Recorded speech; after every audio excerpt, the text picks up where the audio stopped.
Continuemos hablando de la osteopatía y la quiropráctica. He leído a quiroprácticos muy brillantes, eruditos, especializados, y le siguen rindiendo culto a los Palmer, a BJ, a DD. Tienen su altar ahí, sus veladoras. Y he leído a grandes osteópatas, brillantísimos, y le siguen rindiendo culto a Andrew Taylor Still, ¿ok? Y además de que les rinden culto, están apegados a sus conceptos como si estuvieran grabados en piedra, ¿sí? Como si fuera la Biblia, ¿sí? Así como diciendo, es que lo dice el libro de Génesis, Éxodo, Levítico, Números, Deuteronomio, Josué, Jueces, Ruth, primero de Samuel, segundo de Samuel, primero de Reyes, segundo de Reyes, primero de Crónicas, segundo de Crónicas, Esdras, Nehemías, Esther, Job, Salmos, Proverbios, Eclesiastés, Cantar de los Cantares, ¿sí? Así te lo dicen. Es que en 1800 y tantos Andrew Taylor Still dijo lo siguiente. Y en 1902 Didi Palmer escribió este concepto, ¿no? Entonces ese catecismo que te enseñan no es posible en una ciencia, en una verdadera filosofía, ¿sí? Porque Steele y Palmer ambos deseaban transmitir su arte como si fuese una religión. Ya lo vimos. Se creían predicadores de un evangelio, de las técnicas de manipulación. Se creían misioneros de una nueva fe, de una nueva religión, a fin de curar a toda la humanidad, ¿no? Su celo evangelístico permitió que la osteopatía y la quiropráctica se propagaran en todos los Estados Unidos gradualmente, pero también era un negocio, ¿no? Hay que entender que también era un negociazo y pues eso provocaba, ¿verdad? Que lo difundieran. Ambos creían que el acto manipulativo curaba una buena cantidad de enfermedades viscerales. Decía Didi Palmer, el 95% de las enfermedades experimentadas y sufridas por el género humano se deben a la subluxación vertebral, y el otro 5%, ¿a qué crees que se debía? Según Didi Palmer, a la subluxación de las 4 extremidades, ¿no? Pues algo muy parecido creía Andrew Taylor Still. Por eso, en el principio, la osteopatía también utilizaba esquemas del sistema nervioso autónomo para explicarle a los pacientes el origen de los nervios en la columna y su destino en los diferentes órganos del cuerpo, lo que después se conoció en quiropráctica como sistema mérico del griego meros, parte, de que de esta vértebra va a esta parte, de esta otra vértebra va a esta otra parte, ¿sí? De ahí viene el término metámera, ¿sí? Meros, parte o franja, ¿ok? Entonces los osteópatas en sus orígenes también llegaron a utilizar esos charts o esquemas del sistema, la columna vertebral y el sistema nervioso autónomo, cómo se inervan los órganos internos. Ambas, quiropráctica y osteopatía, se han influenciado mutuamente durante más de 100 años, como ya mencioné, y son más sus puntos convergentes que sus puntos divergentes, y a la vez se atacan y a la vez se abrazan, se influencian mutuamente.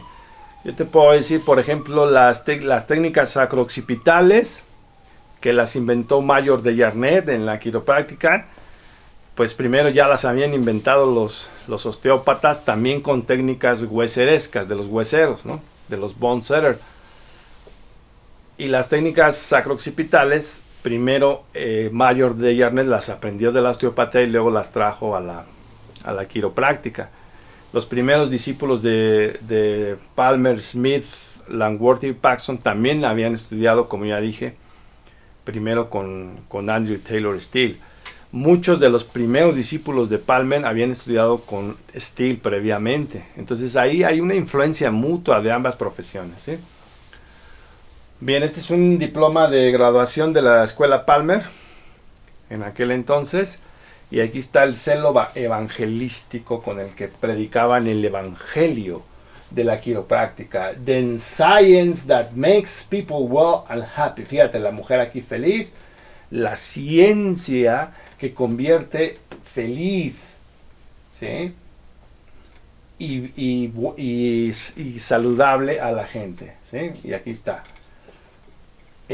La quiropráctica ajusta la causa de la enfermedad. La causa de la enfermedad, de toda enfermedad, 95% es la subluxación, ¿no? Chiropractic adjusts the cause of disease. Aquí hay disease, lo que hoy llamaremos patología funcional, te lleva a disease, lo que hoy llamaremos patología estructural, ¿no?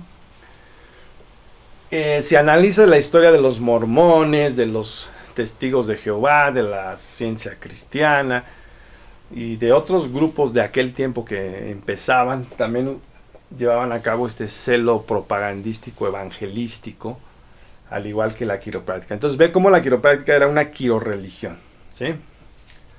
Ambas, osteopatía y quiropráctica, se han influenciado mutuamente durante más de un siglo. Ambas profesiones poseían filosofías muy similares en sus inicios históricos. Con todo, la osteopatía llegó a formar parte del estamento médico, aunque de una manera parcial. Como ya había mencionado en otro vídeo, Andrew Taylor Still abrió la Escuela Americana de Osteopatía en el año de 1892 en Kirksville, Missouri. ¿Ok? Como ya dije, 3 años antes del supuesto surgimiento de la quiropráctica. Aquí está de nuevo las fotos de Andrew Taylor Still, que también hay muchísimas similitudes ahí con Palmer, que ya vimos. Y ambas, osteopatía y quiropráctica, le deben muchos conceptos, las dos, a los médicos manuales europeos y a los hueseros del viejo continente. Médicos manuales europeos. Déjame decirte que antes del siglo XIX, antes de que siquiera nacieran Steele y Palmer, existía una playa de médicos que se dedicaban a la manipulación, ¿sí? En Inglaterra, en Francia, en España, en Escandinavia, en Rusia, había muchos médicos. Durante siglos los médicos manipulaban la columna vertebral y diferentes articulaciones periféricas. Por ejemplo, en el tiempo de Palmer está documentado que entre estos médicos prominentes se encontraban el Dr. Wharton Hood, Sir Herbert Atkinson Barker y Sir James Paget, que era Barker era un bone setter inglés muy famoso. Se les llamaba bone setter, eran médicos pero también manipulaban. Entonces y tenían técnicas de manipulación muy refinadas. Aquí está el Dr. Wharton Hood y aquí está Sir Herbert Atkinson Barker. Este hombre era tan famoso que ¿cómo se llama? Los reyes estos de Inglaterra lo tenían como para dar terapia manipulativa en la corte inglesa, ¿no? Entonces ellos eran muy buenos. Y aquí está Sir James Paget, que también manipulaba. Él era un buen manipulador, era un buen médico manipulador. Y acuérdate de la enfermedad de Paget, ¿ok? Se dice que Ludwig van Beethoven padeció la enfermedad de Paget y que por eso se fue quedando sordo cuando compuso sus más geniales sinfonías. Entonces Didi y Andrew Taylor Still copiaron mucho de las técnicas de estos bone setters. O sea, tienen mucho la influencia de esos médicos, manipuladores o acomodadores de huesos, ¿sí? Entonces, aquí no hay nada nuevo bajo el sol. Como dice el libro del Eclesiastés en la Biblia, no hay nada nuevo bajo el sol, ¿sí? Palmer no inventó ninguna técnica manipulativa, ¿ok?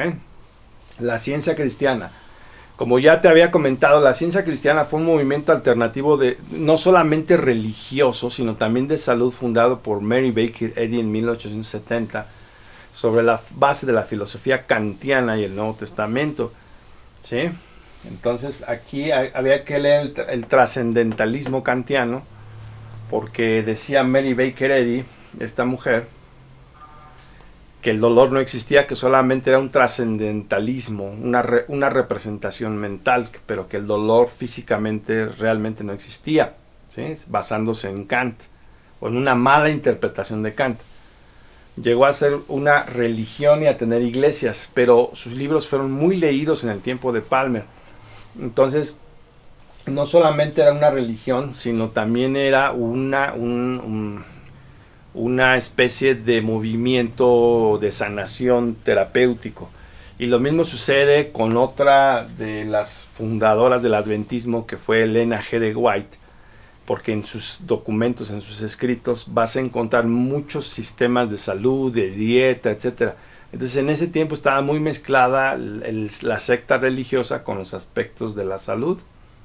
Y acuérdate que Didi Palmer deseaba formar una profesión del cuidado de la salud que también fuera una religión semejante a la de la Christian Science. El sustento teórico o filosofía originalmente se basó en Mesmer, en un vitalismo mal entendido, ¿sí? Y la teosofía y el espiritualismo norteamericano, como ya he mencionado. Entonces, como ya dije n cantidad de veces, tanto la osteopatía como la quiropráctica le deben mucho en su filosofía al médico vienés Franz Anton Mesmer. Y aquí nos quedamos, vamos a hablar un poco más de Mesmer con más detalle en la siguiente cápsula, no te la pierdas.